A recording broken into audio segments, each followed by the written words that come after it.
gracias a todos ustedes por estar aquí con nosotros. Yo soy Caroline Egan, soy profesora asistente en el Departamento de Español y Portugués en la Universidad de Northwestern y voy a moderar la siguiente mesa, cuyo título es El español y la enseñanza en náhuatl.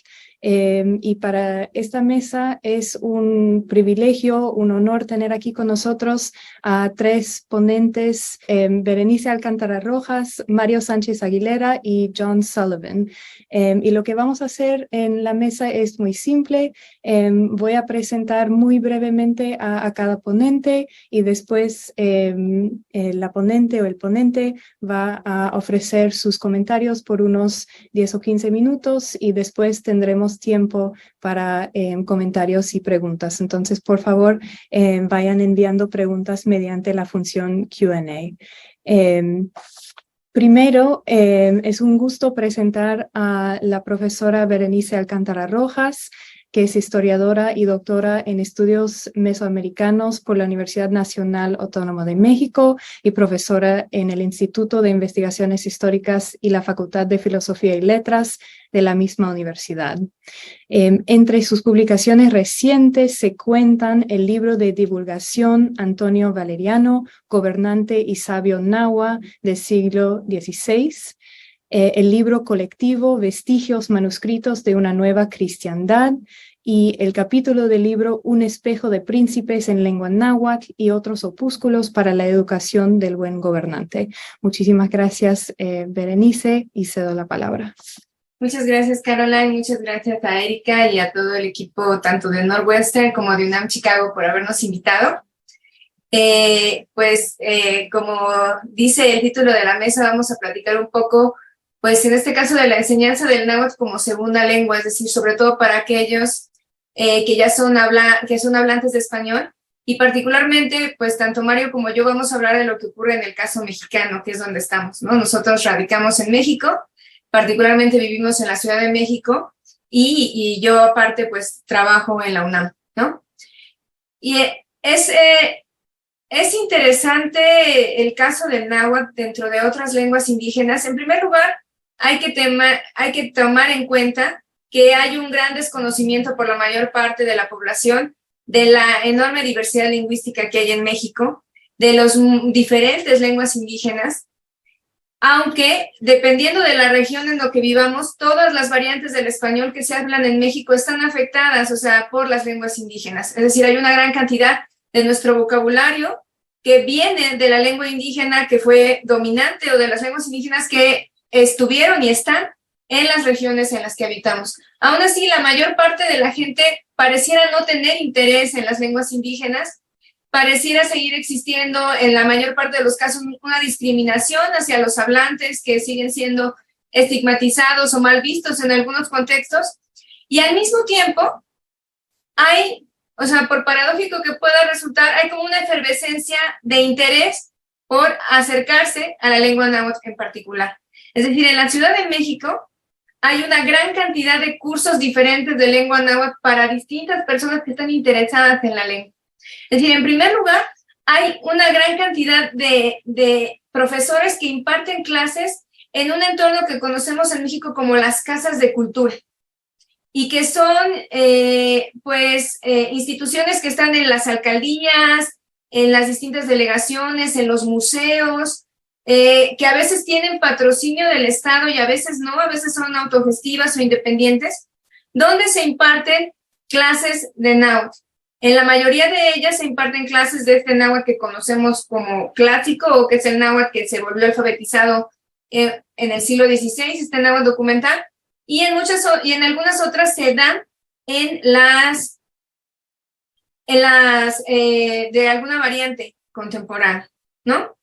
Y a estas casas de cultura se acercan todo tipo de personas que por diferentes motivos tienen intereses en acercarse a esta lengua. Es decir, la mayoría son porque tienen una admiración por las culturas prehispánicas del pasado, que es algo que inculcó el Estado mexicano, lo inculca desde la educación primaria como parte de un nacionalismo particular en México.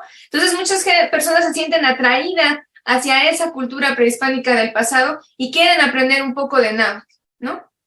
Otras se acercan porque les produce una curiosidad intelectual, algunas porque saben que sus abuelos o sus bisabuelos hablaron el náhuatl y quieren volver a informarse un poco más sobre esto.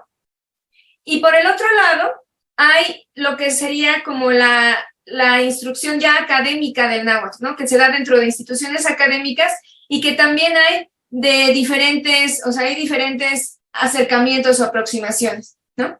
Por ejemplo, un ejemplo de esto podría ser lo que ocurre en la propia UNAM, donde en la UNAM hay cursos de educación continua que son más o menos abiertos, o sea, dirigidos a todo público, en los que se imparte náhuatl del siglo XVI. Hay cursos de náhuatl de variantes modernas en la escuela de lenguas, ¿no? Se imparten variantes modernas del náhuatl y hay en la Facultad de Filosofía y Letras ya para estudiantes que lo van a usar en sus estudios superiores, ¿no? Que es un poco de lo que nos va a hablar que nos va a hablar Mario, de que él imparte precisamente la asignatura de náhuatl para los que están estudiando historia.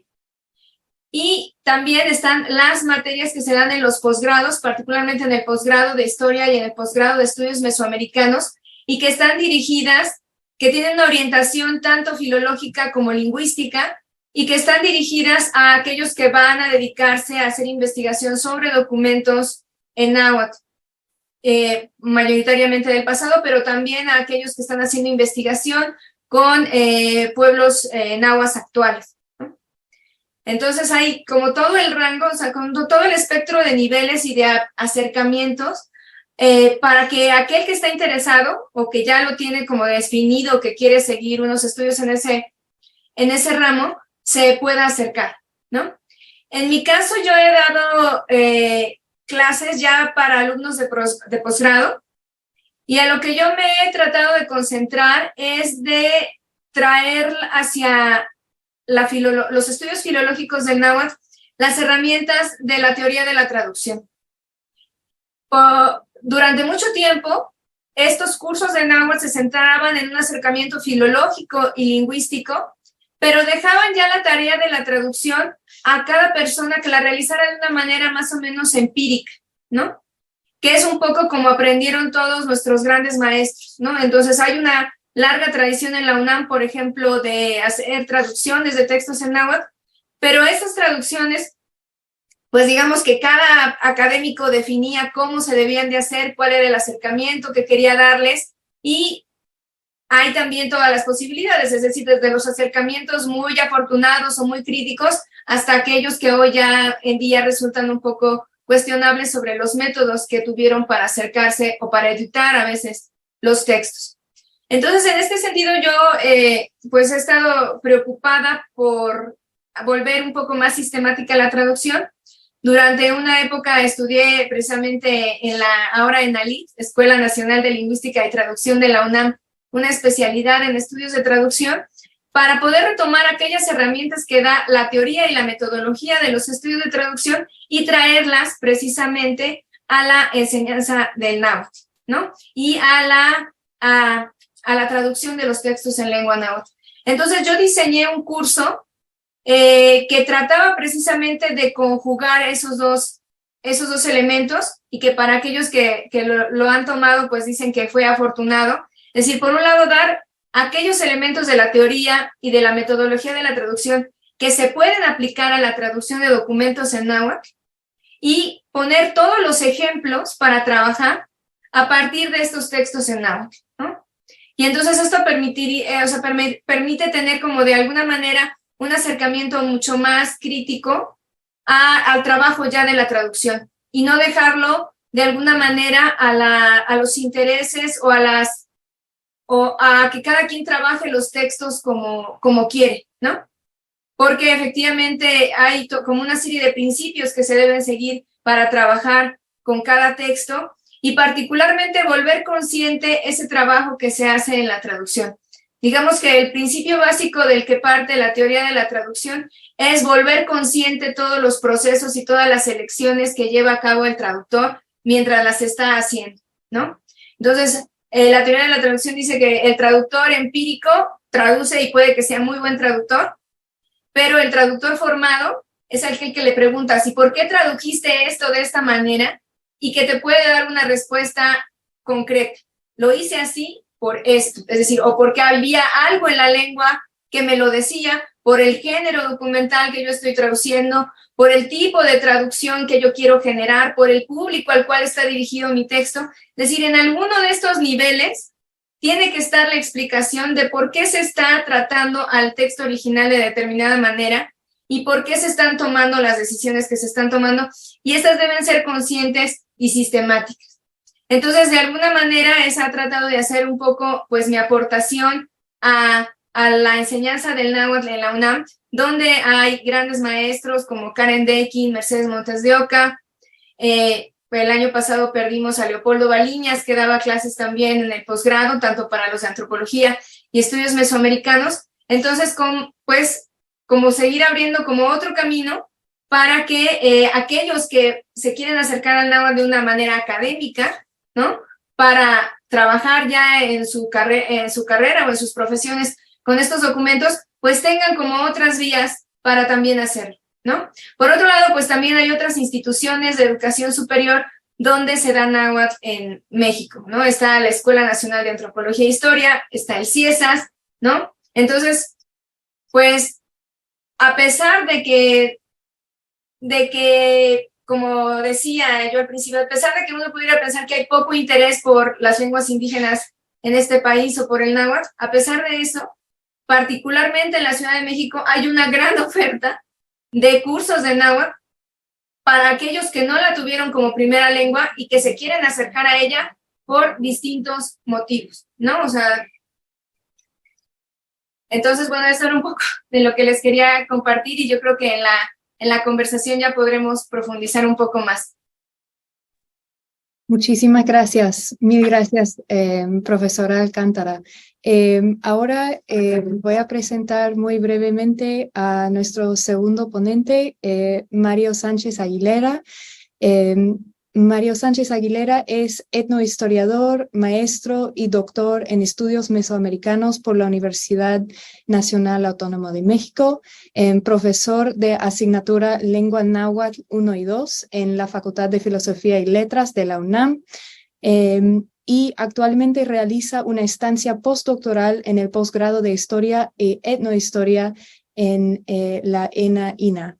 Es autor de la traducción y edición crítica del manuscrito 1485 de la colección Ayer de la Newberry Library, compuesto por Fray Bernardino de Sahagún y su círculo de colaboradores indígenas, titulado Sermones de Dominicas y de Santos en lengua mexicana. Y tuve el placer de ver la presentación de tal libro durante la visita de los doctores Alcántara y Sánchez Aguilera en el otoño pasado. Es un gusto verlos de nuevo.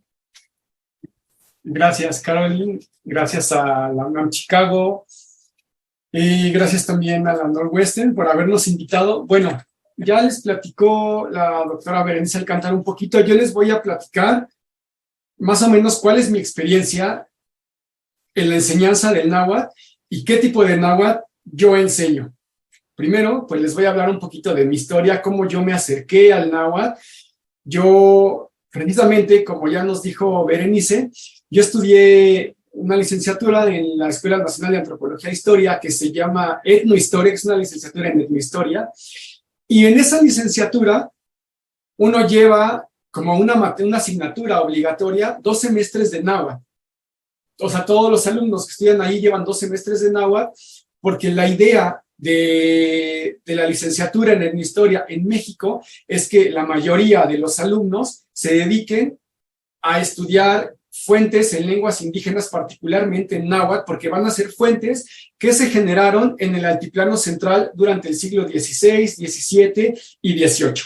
Entonces, la idea de esta licenciatura es que todos los alumnos no que salgan traduciendo, porque 2 semestres no son suficientes para traducir un documento, pero que, como decimos en México, no se pierdan en un documento. Cuando alguien tiene un documento en náhuatl en sus manos, más o menos puedan saber de qué se trata, qué tipo de documento es, y eso les va a dar un parámetro para poder decidir si el documento les va a servir para su investigación o si no les va a servir.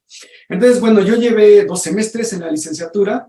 Después yo pasé de la Escuela Nacional de Antropología a la UNAM a hacer mi maestría y mi doctorado, y allá llevé otros 4 semestres también en la UNAM, y esos 4 semestres en el programa de estudios mesoamericanos de maestría, en aquel entonces, estaban enfocados a que el alumno saliera traduciendo documentos del siglo XVI escritos en lengua náhuatl, ¿no? Entonces, yo fui desgraciadamente, bueno, afortunadamente y desafortunadamente, yo fui la última generación de ese posgrado en el que se dieron los 4 semestres de náhuatl y que salimos traduciendo. Todos mis compañeros, aunque no se iban a dedicar a cosas de náhuatl, salían traduciendo un documento, ¿no? Entonces eran clases intensivas, eran una clase de 4 horas seguidas, donde veíamos documentos, hacíamos muchos ejercicios, en fin.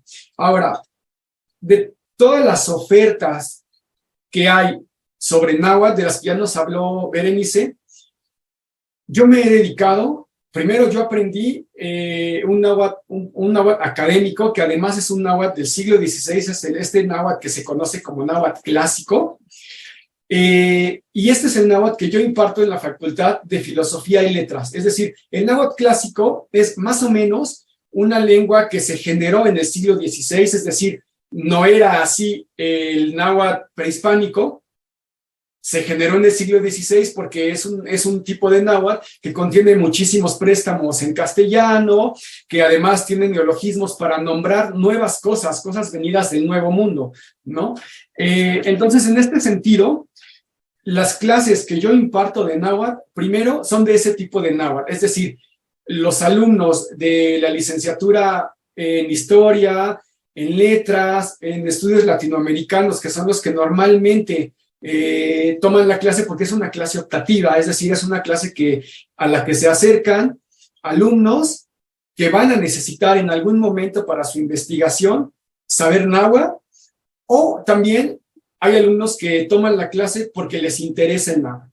Entonces, lo primero que yo les digo en la clase es que ellos están aprendiendo náhuatl no para hablarlo, es decir, no es una variante moderna, no es un náhuatl que ellos van a poder ir a alguna comunidad indígena y comunicarse, porque aunque así lo fuera, tampoco 2 semestres les serían suficientes para comunicarse en alguna comunidad de una manera más o menos legible, ¿no?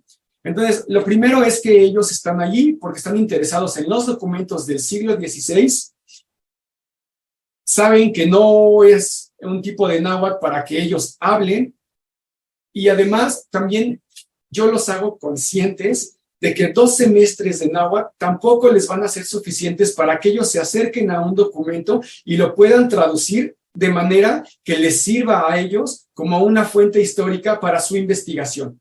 Entonces, la idea de esta asignatura de náhuatl en la Facultad de Filosofía y Letras es precisamente que no se pierdan en los documentos. Es decir, que cuando ellos están haciendo una investigación, por ejemplo, sobre medicina indígena y se encuentran con un documento del siglo XVI, XVII o XVIII que está en náhuatl, si bien no lo van a poder traducir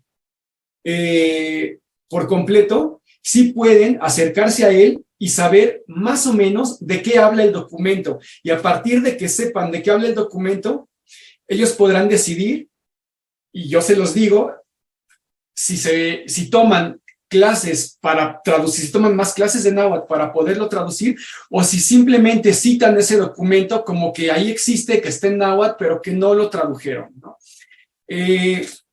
Entonces, en este sentido, son clases muy simples, son clases que además motivan no nada más a los chicos y a las chicas que la toman, sino también a los familiares de estos alumnos. Justo ayer terminó no terminó el semestre en la UNAM, yo terminé el semestre con mis alumnos, porque a la UNAM todavía le queda otra semana. Yo terminé el semestre con mis alumnos y yo siempre procuro, que es una práctica un poco peligrosa, de preguntarles qué les parece mi clase, qué les pareció el semestre, y entonces yo les digo que yo no soy una persona vengativa, que ya tienen ellos su calificación, que pueden decirme lo que sea y que esto es para que yo mejore. Entonces, una de mis alumnas me decía que a ella le había gustado mucho la clase porque a partir de esta clase de náhuatl, ella formó un vínculo con su abuelo que nunca había tenido, porque me dijo, cuando yo estaba haciendo mi examen de náhuatl, porque yo les dejo el examen para que lo hagan en su casa, porque tienen que hacer una glosa, es un examen un poco laborioso. Entonces ella me comentaba que cuando estaba haciendo su examen, pues su abuelito, que tiene 80 años, solo se pasea por la casa. Dice, pues se pasea de aquí por allá. Entonces, en un momento, estaba volteando a la computadora y me dijo, ahí dice esto, y allí dice esto otro. Entonces, me dice, yo me volteé y le dije, ¿y tú cómo sabes? Dice, porque yo de niño hablaba náhuatl, pero después lo olvidé porque nunca lo usé. Fue una lengua, así me lo dijo mi alumna, es una lengua que para mí no era funcional, porque cuando yo era niño, la idea de una persona de la comunidad de la que yo era que a la edad de 13 o 14 años, yo me iba a ir a Estados Unidos a trabajar, y yo lo que tenía que aprender era inglés y el español. El náhuatl a mí no me servía de nada, absolutamente. Entonces, dice mi alumna que cuando su abuelito la vio, me dijo ella, pues a partir de eso, cada que comemos o cada que desayunamos, me pregunta, a ver, ¿cómo se dice esto? Y a ver, ¿cómo se dice el otro? A ver, ahora dime, abuelito, te quiero mucho en náhuatl, ¿cómo le harías? Entonces, es muy interesante, porque entonces el abuelo ahora está hablando náhuatl, con su nieta no habla náhuatl, como ya les decía, son clases no para hablar, pero eso a mí me motivó mucho, porque me dice mi alumna, entonces yo de esta clase, no nada más me llevo que aprendí un poco de náhuatl, sino que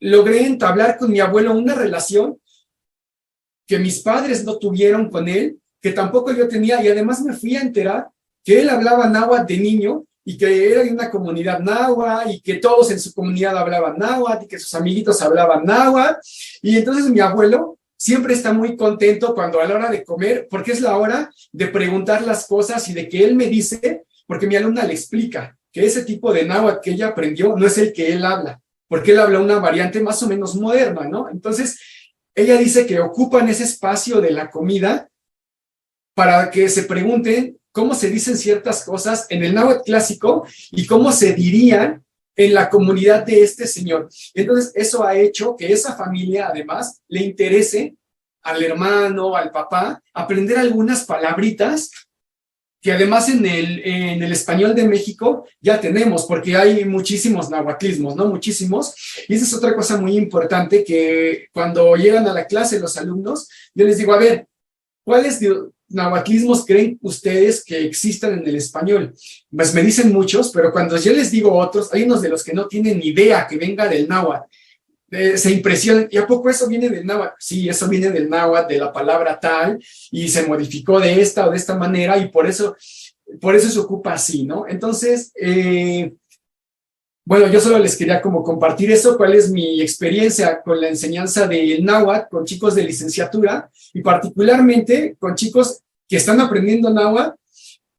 Vamos a decir un poco sobre la nada, ¿no? Porque no van a hablar la lengua, pero tampoco van a poder traducir un documento a cabalidad con 2 semestres. Entonces, la idea de estos 2 semestres es motivarlos para que cuando ellos pasen a un posgrado, es decir, a una maestría o un doctorado, sí tomen clases de manera intensiva o un poco más de clases y puedan acercarse a traducir los documentos del periodo colonial. Muchas gracias. Muchas gracias, doctor Sánchez Aguilera. Ahora vamos a pasar a nuestro tercer ponente, el profesor John Sullivan. quien es profesor de educación primaria por la Escuela Normal Manuel Ávila Camacho del estado de Zacatecas y doctor en letras por la Universidad de California, San Diego. Es además profesor emeritus de la Universidad Autónoma de Zacatecas y cofundador del Instituto de Docencia e Investigación Etnológica de Zacatecas. Actualmente es instructor del náhuatl antiguo en las universidades de Varsovia y del estado de Utah. Entre sus publicaciones recientes cuentan Tlatlauxiltlaucayotl, Chicontepec, Veracruz, un diccionario monolingüe del náhuatl de Chicontepec, Veracruz, y como coeditor y contribuidor al volumen Dialogue with Europe, Dialogue with the Past, Colonial Nahua and Quechua Elites in Their Own Words. Debo decir además que estoy muy agradecida y es un privilegio tener aquí al profesor Sullivan, quien también ha sido mi profesor de náhuatl durante los últimos años. Entonces, gracias, Tlamachtiquet, por favor, cedo la palabra. Ok, Carolyn. Bien, primero, antes de empezar, necesito precisar que el diccionario monolingüe que escribimos fue un trabajo de equipo que duró 15 años. Yo soy uno de los coautores, pero obviamente, como no soy nativo hablante, yo no puedo escribir un diccionario monolingüe solo. El libro está en coautoría con todos los nativo hablantes con los que trabajo que colaboraron. Bien.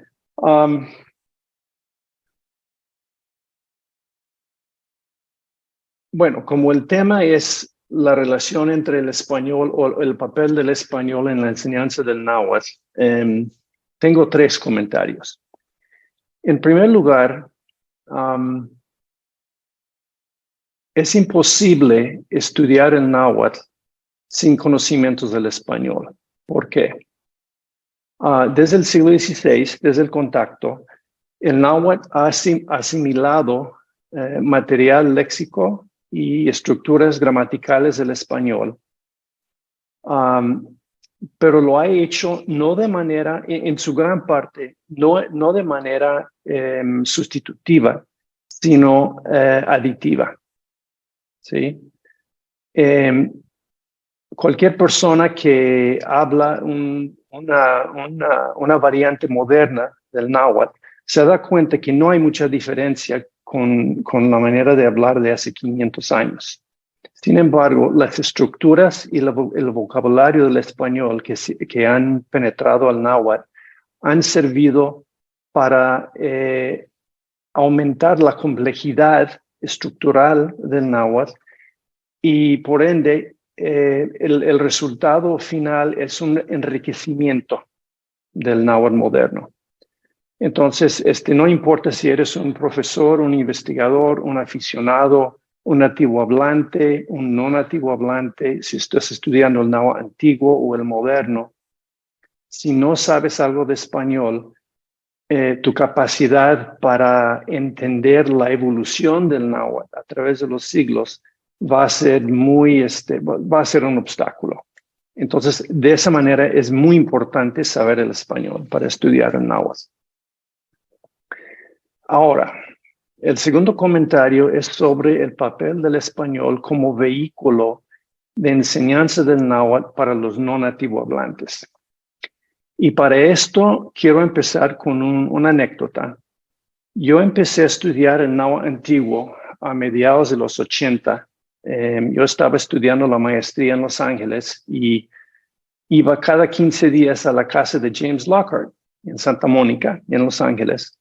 Y alrededor de la mesa de su cocina, junto con muchos de sus alumnos de posgrado, estudiábamos náhuatl, el náhuatl clásico, el náhuatl antiguo, trabajando algunos pasajes de la gramática de Horacio Carocci y leyendo fragmentos de documentos en náhuatl.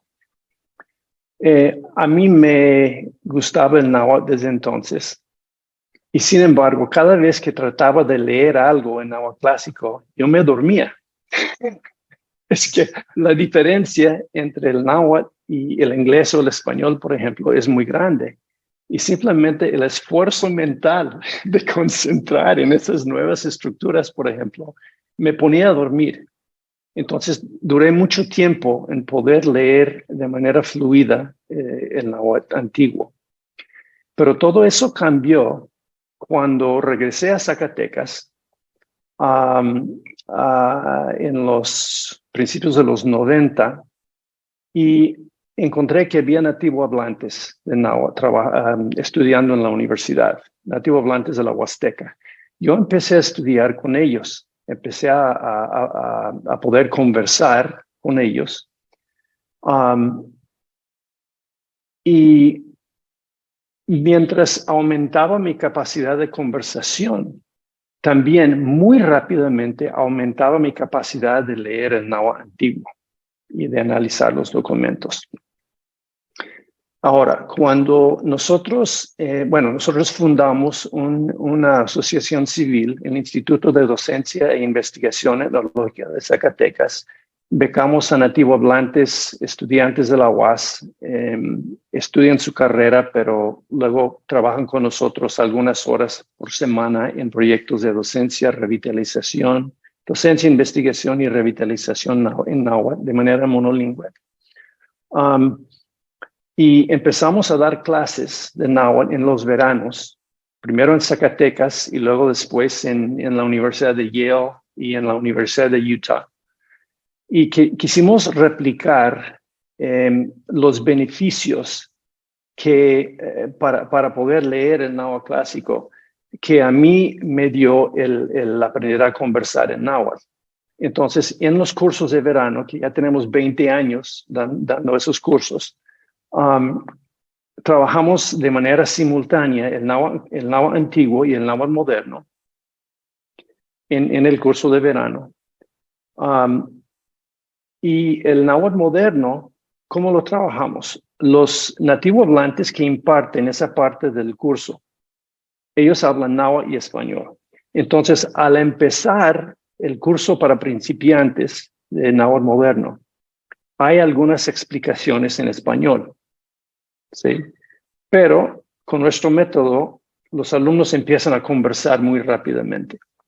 Entonces, lo más pronto posible, dejamos las explicaciones en español y trabajamos completamente en las explicaciones en español y trabajamos lo más que podamos en náhuatl.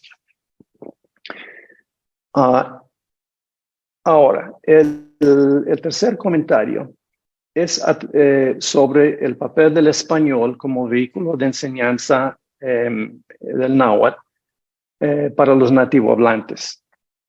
Y aquí también quiero empezar con otra anécdota.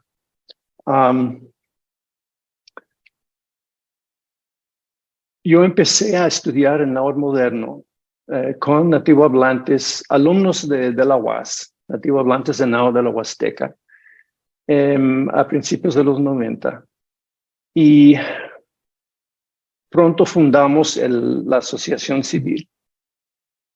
Entonces yo practicaba mi conversación diariamente, pero también había otra actividad que teníamos con los nativos hablantes. Trabajamos con el náhuatl antiguo, leímos documentos de náhuatl clásico, pero todo el comentario lo hacíamos en español. Entonces, mientras iba mejorando mi dominio del náhuatl moderno, mi capacidad de conversar, yo me daba cuenta que todo lo que comentábamos en español sobre los documentos en náhuatl clásico, podíamos muy bien hacer las mismas discusiones, los mismos comentarios, usando el náhuatl moderno como vehículo de comunicación. Y en ese momento fue como un golpe para mí, porque me di cuenta que cada minuto que yo seguía trabajando en español con ellos, era un minuto en que yo estaba contribuyendo a la destrucción de su idioma y su cultura. Ahora, yo no soy purista. Sí, acabo de decir que Para mí, el español ha enriquecido el náhuatl. Pero, y no digo que los nativos hablantes no deban hablar español. Eso es ridículo. Pueden hablar en español, pueden hablar inglés, el idioma que sea. Pero para que no pierdan su idioma y su cultura, deben hablar el náhuatl en espacios monolingües y participar en actividades de docencia, investigación y revitalización de manera monolingüe en espacios monolingües. ¿Sí? Y eso es lo que hacemos nosotros. Ya tenemos 20 años haciendo eso. Una actividad que quiero terminar hablando de una actividad que hemos hecho ya durante muchos años. Se llama los encuentros interdialectales. Invitamos a nativos hablantes de muchas variantes y nos juntamos en algún espacio, puede ser en Zacatecas. Nos hemos juntado varias veces en el AGN, una vez en San Miguel Xaltipa, en Tlaxcala, una vez en Cholula, y nos reunimos a trabajar unos días. Hablamos completamente en náhuatl, nada de español, y trabajamos sobre temas que la gente propone. Pero una de las actividades que siempre hacemos es la lectura, la transcripción y la lectura y el comentario de un documento de náhuatl clásico que fue escrito por los habitantes de esa misma región donde estamos haciendo ¿cómo se dice? El encuentro interdialectal. Y cuando trabajamos en el AGN, siempre nos sacan un documento que vamos a trabajar en el grupo, y los nativos hablantes pueden ver el documento real ahí en el AGN. Es muy bonito.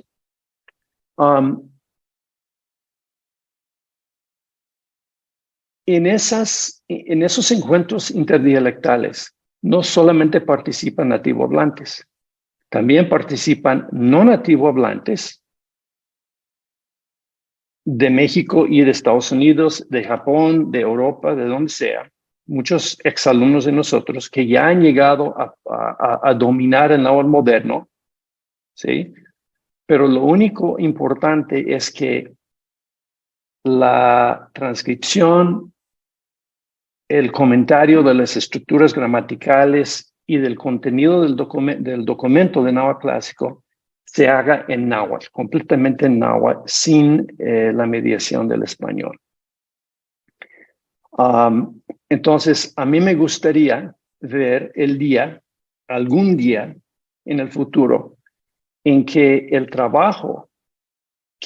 todo el trabajo, no importa dónde en el mundo sea, todo el trabajo que se haga sobre la lengua y la cultura náhuatl del presente o del pasado, se haga utilizando la lengua náhuatl como el vehículo de comunicación, el vehículo de la comunicación académica y del trabajo académico. Porque después de todo, el español es un idioma colonial. Eso no es culpa de nadie. No estamos hablando de culpas. Es parte de la estructura cultural de México desde hace siglos. No es culpa de nadie, pero sí depende de nosotros, de cada uno de nosotros, hacer cambios en esas estructuras institucionales que les dicen básicamente a los nativos hablantes, si quieren progresar en la sociedad mexicana, si quieren estudiar en la universidad, tienen que dejar su idioma y su cultura y tienen que enfocarse en el español. Esa actitud debe cambiarse y depende de nosotros ese cambio. Ya, gracias. Bueno, muchísimas gracias, profesor. Muchísimas gracias a nuestros tres ponentes. Ya tenemos algunas preguntas, pero primero quisiera ofrecer mi disculpa por no haber mencionado los nombres del equipo en el diccionario monolingüe que ha trabajado el profesor Sullivan y quería mencionarlos rápidamente porque algunos de ellos también han sido mis profesores. Entonces menciono el equipo que consta de el profesor Sullivan, John Sullivan, Eduardo de la Cruz Cruz, Abelardo de la Cruz, Delfina de la Cruz, Victoriano de la Cruz Cruz, Sabina Cruz de la Cruz, Ofelia Cruz Morales, Catalina Cruz de la Cruz y Manuel de la Cruz Cruz, el equipo de autores del diccionario monolingüe que mencionamos al principio. Gracias. No, gracias a ustedes. Entonces, para empezar con las preguntas que hemos recibido en el Q&A, leyendo las preguntas en orden, primero vino una pregunta de Salvador Carreño para la profesora Alcántara. La pregunta es, ¿le parecería conveniente como herramienta para entender y apreciar mejor el dialecto mexicano del español, incluir cursos de etimologías náhuatl del español y no necesariamente cursos de dominio del náhuatl, independientemente de la importancia de estos por otra parte?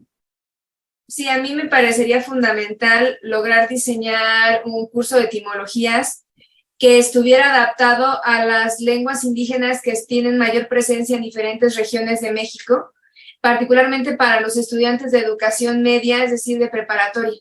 Yo particularmente, no sé si porque soy, como dicen en México, muy ñoña, ¿verdad? O que me gusta mucho estudiar, pero uno de los cursos de preparatoria que mayor huella ha dejado en mí es etimología grecolatina del español, que yo hago en la preparatoria.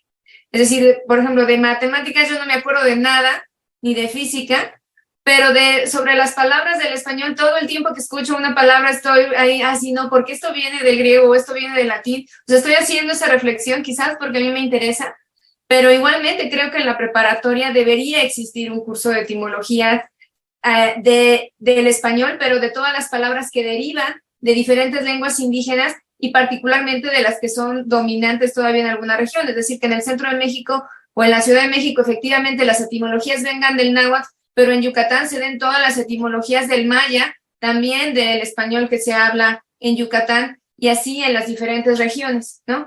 Debo decir que hay algunos experimentos y acercamientos al respecto. Por ejemplo, hay unas preparatorias que se llaman IEMS, que dependen del gobierno de la Ciudad de México, y en Milpalta y en Xochimilco sí se imparten estos cursos de introducción al náhuatl y a la etimología del náhuatl para alumnos de preparatoria. Pero es el único caso que yo conozco, pero definitivamente serían necesarios, ¿no? Para que efectivamente el resto o todos los mexicanos aprendamos a valorar esos saberes indígenas que están metidos en las palabras que utilizamos todos los días y que muchos no están acostumbrados a reconocer, ¿no?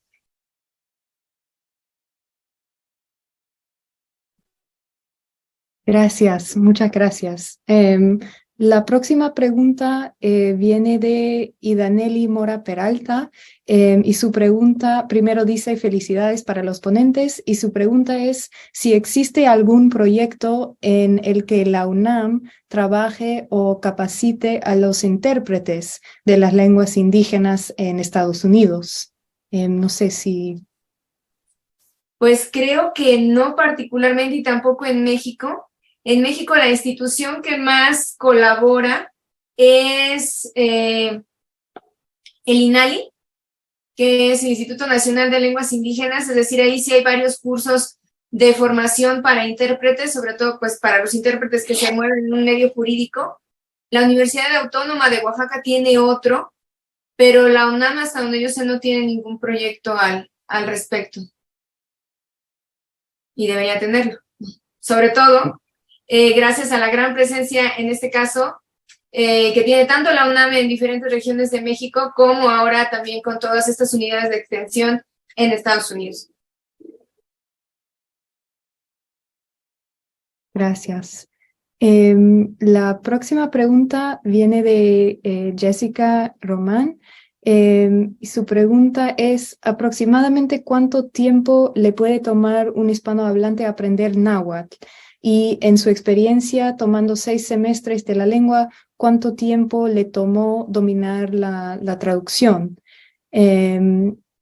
Otra pregunta sería, ¿qué porcentaje creen que se pierde de la interpretación de los textos de una lengua a otra? Me parece que estas preguntas son relevantes para los 3 ponentes. Por favor.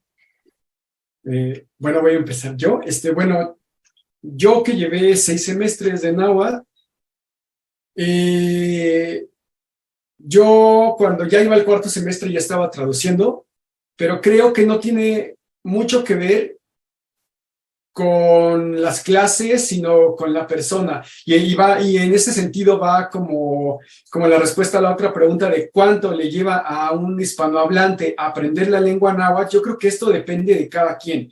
Hay personas que están impuestas, o es decir, están muy acostumbradas a aprender otras lenguas y que es muy fácil para ellos aprender otras lenguas y que rápidamente empiezan a entender las estructuras, empiezan a obtener vocabulario sin tener que recurrir a un diccionario de manera frecuente.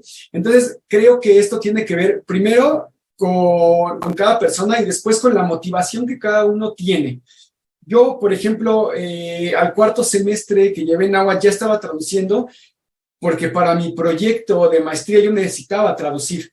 Entonces, los tiempos, uno tiene ciertos tiempos para terminar su investigación, entonces uno tiene que aprender rápido. Aprende o aprende, traduce o traduce, ¿no? Así de sencillo.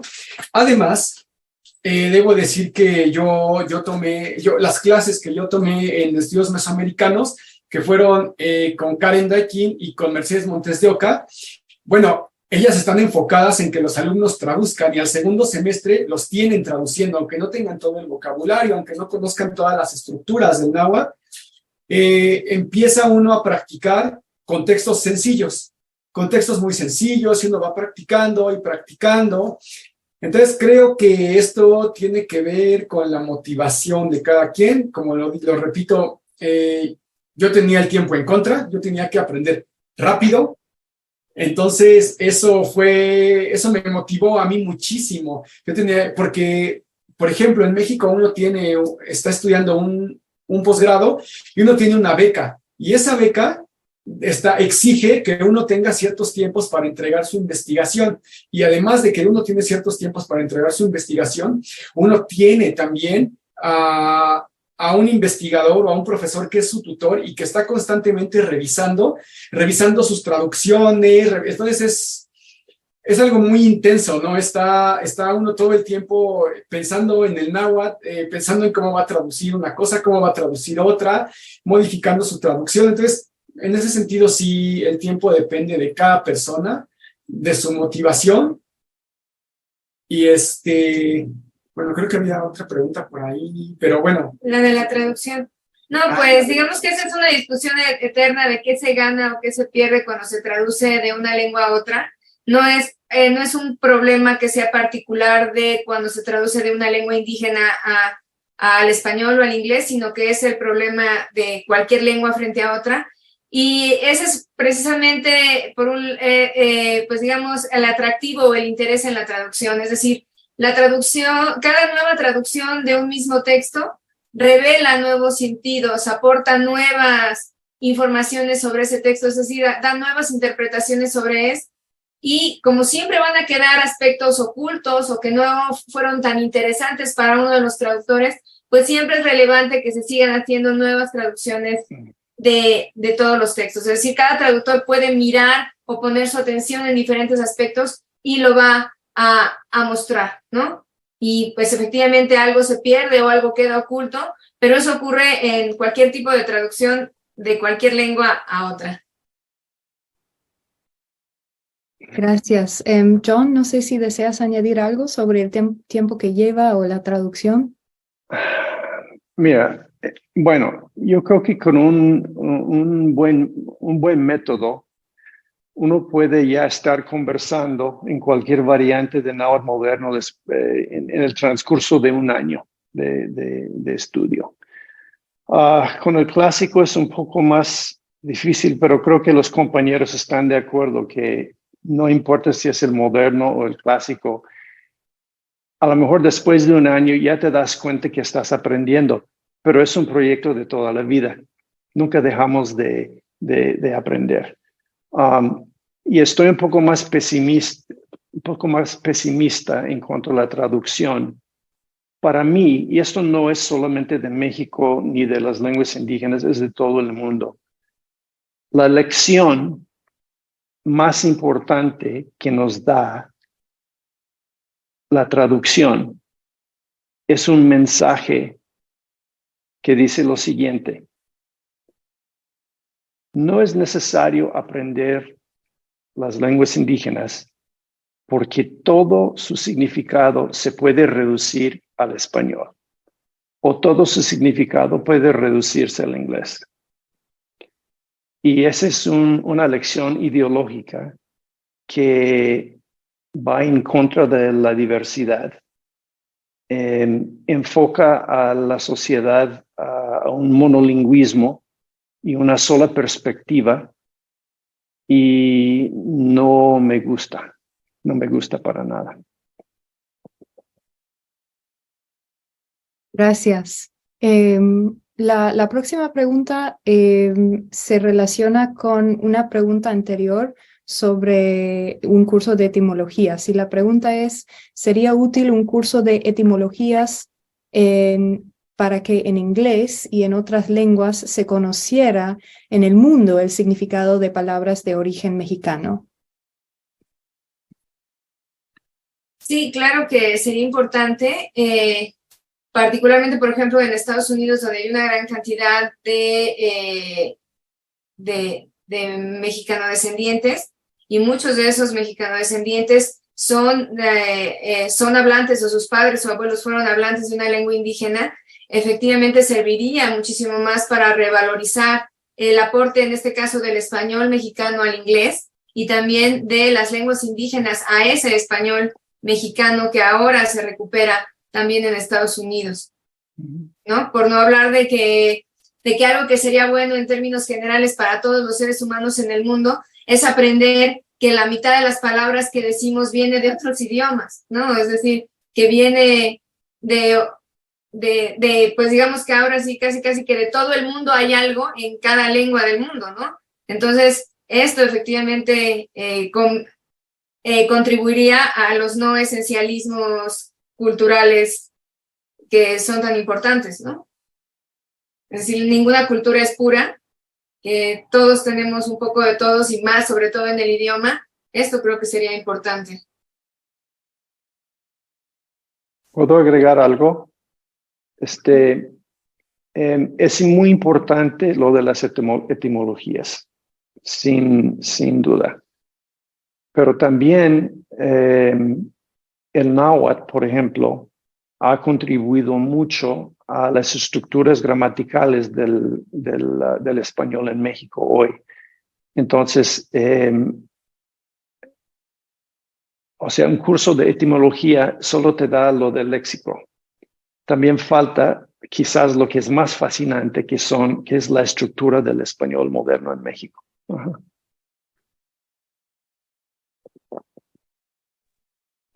Bueno, muchísimas gracias. Hay más preguntas, pero veo que estamos llegando a la hora. Entonces, quisiera simplemente una vez más agradecer encarecidamente a nuestros tres ponentes por sus aportaciones, y de nuevo al comité organizador de la UNAM Chicago por haber facilitado este espacio y este panel.